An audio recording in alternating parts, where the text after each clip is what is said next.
Y bueno, existen diferentes dispositivos que permiten el paso de luz natural desde la parte superior del edificio. Esto obviamente tomando en cuenta que no tenemos un piso extra, sino que es el último piso, ¿no? O si fuera una casa, pues un solo piso. El primer piso, bueno, que no tengamos un piso extra.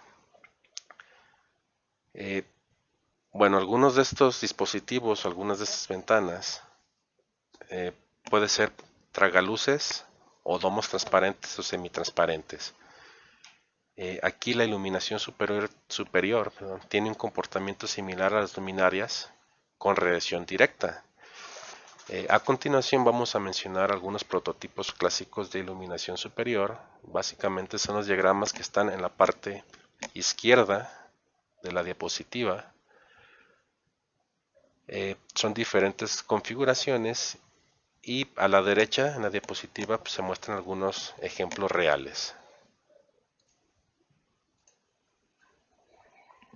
Bueno, estos dispositivos son los tragaluces. Este permite la radiación directa de luz a través de una apertura. Básicamente es como una luminaria, un panel de iluminación que su radiación es directa. Luego tenemos el triforio o un ventanal sencillo. Este produce radiación directa o también puede producir la radiación indirecta. Esto depende de la superficie adyacente y de la orientación respecto a la posición del Sol. Luego tenemos un triforio o ventanal triangular. Este produce radiación directa e indirecta al reflectar un porcentaje de luz desde un techo inclinado y se incrementa la cantidad de luz reflejada hacia abajo directamente. Aquí, dependiendo de la orientación, puede ingresar una gran cantidad de luz por un recinto grande.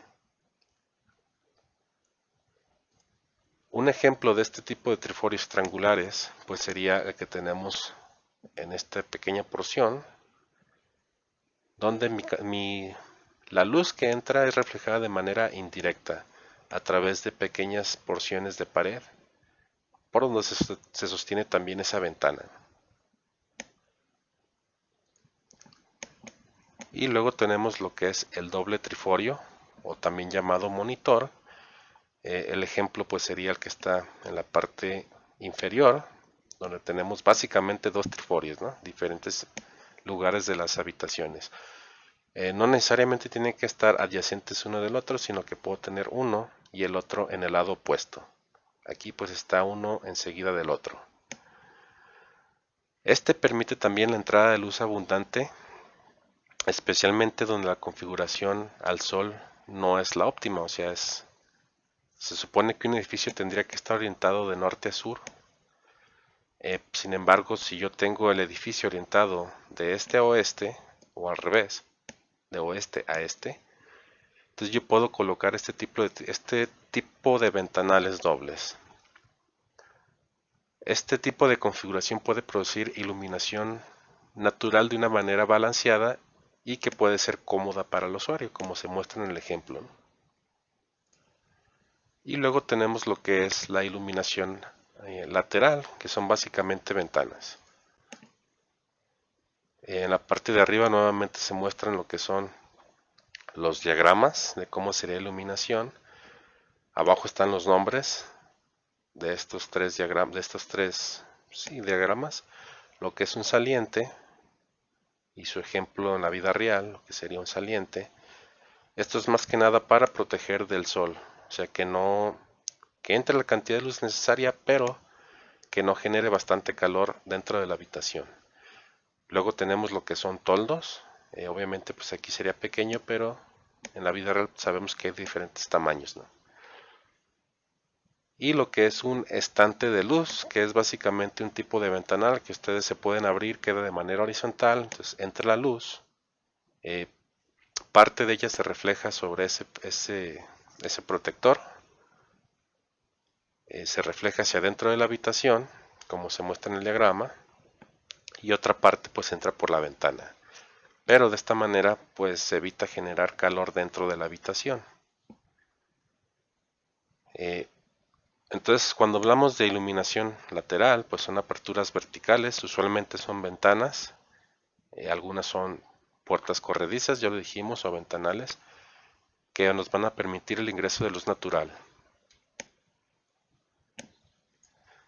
Existen algunas ventanas modernas, o sea, bueno, materiales modernos, donde se emplea una película delgada para limitar la cantidad de luz que entra a través de la ventana. Aparte de limitar la cantidad de luz, pues otra función de este material es reducir la cantidad de calor que se produce en el interior. Algunas de estas películas pues son simples tintes que se le añaden al vidrio, otras son películas totalmente reflectivas, lo que hace al edificio ver como un espejo. No sé si hayan pasado por algún edificio, no sé, en Chapultepec o en alguna zona del centro, donde el edificio pues parece que tiene espejos por la parte de afuera. Entonces tiene este tipo de material reflectivo totalmente, donde limita la cantidad de luz que entra hacia el interior y también la cantidad de calor que se vaya a generar. Y existe otro tipo de ventanas donde tal vez no haya un material directamente colocado sobre el vidrio, sino que más bien están compuestas por un número determinado de paneles que cumplen el mismo fin: evitar que se genere bastante calor dentro de la habitación, dentro del recinto, y aparte limitar la cantidad de luz que va a entrar, ¿sí? O sea, no queremos bloquear totalmente la luz natural, simplemente queremos limitar la cantidad de luz. Y bueno, por último, para terminar lo que es la luz natural, hay algunos principios básicos de diseño con luz natural. El primero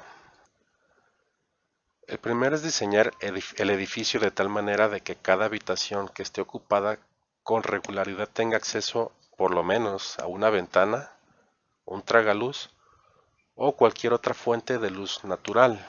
Entonces, la prioridad al momento de diseñar pues son las ventanas. La zona iluminada, cuando ustedes colocan una ventana, se extiende hacia el interior del edificio aproximadamente 2 veces el ancho de una ventana y de 2 a 2.5 veces la altura de esa ventana. La otra es minimizar el tamaño de las superficies que dan hacia el este o hacia el oeste del edificio y maximizar las superficies o los lados que dan hacia el norte y hacia el sur del edificio. Esto se hace pensando en la posición del sol a lo largo de las estaciones del año, de las épocas del año. ¿Y esto por qué? Porque se puede controlar de manera más eficiente la cantidad de luz que entra, ya sea desde el norte o desde el sur, depende del hemisferio donde nos encontremos. Pero es más fácil optimizar la luz cuando nuestro edificio mira hacia el norte o hacia el sur que hacia el este o hacia el oeste. Entonces, tendremos que poner alguna protección cuando pasa esto. Si se tiene una superficie dentro del edificio que no está cerca de una ventana, colocar una fuente de luz natural en la parte superior, si es un edificio de un solo piso o una casa, por ejemplo, de un solo piso. O iluminación superior e inferior para edificios de varios pisos. No se mencionó lo que era la iluminación inferior, pero funciona de la misma manera que la iluminación superior. Proteger el interior de la luz natural en exceso, usando material adecuado. O sea, puede ser alguna película en las ventanas, algún material que me proteja el interior de generar bastante calor, o algún elemento pasivo como ya lo vimos, un toldo, ¿no? Y por último, implementar sistemas de iluminación eléctricos con sus mecanismos de control automáticos o manuales también, que me puedan permitir ahorrar energía y que estén colocados en lugares estratégicos. Por ejemplo, en una habitación donde alguien va a dormir, si yo voy a abandonar esa habitación, bueno, si es un lugar para dormir, una recámara, poner un apagador, un interruptor cerca de la cama para el momento que yo me voy a dormir poder apagarlo fácilmente, que no tenga que levantarme, y al momento de abandonar esa habitación pues también que yo pueda levantarme, arreglarme, salir de la habitación y que esté a un lado de la puerta para que yo pueda apagarlo al momento de salir de la habitación. Y de esta manera, pues poder ahorrar energía. Eso es de manera manual. Si hablamos de manera automática, pues también sensores de presencia, por ejemplo, donde yo pueda entrar, detecte mi presencia el sensor y se enciendan las luces. O se abre una cortina también, ¿no? Para poder aprovechar la luz natural en ese sentido. Y al momento de que yo abandono la habitación, el sensor ya no detecta mi presencia y la luz pues se apaga automáticamente. Y bueno, hasta aquí termina lo que es la iluminación natural como complemento de la luz eléctrica.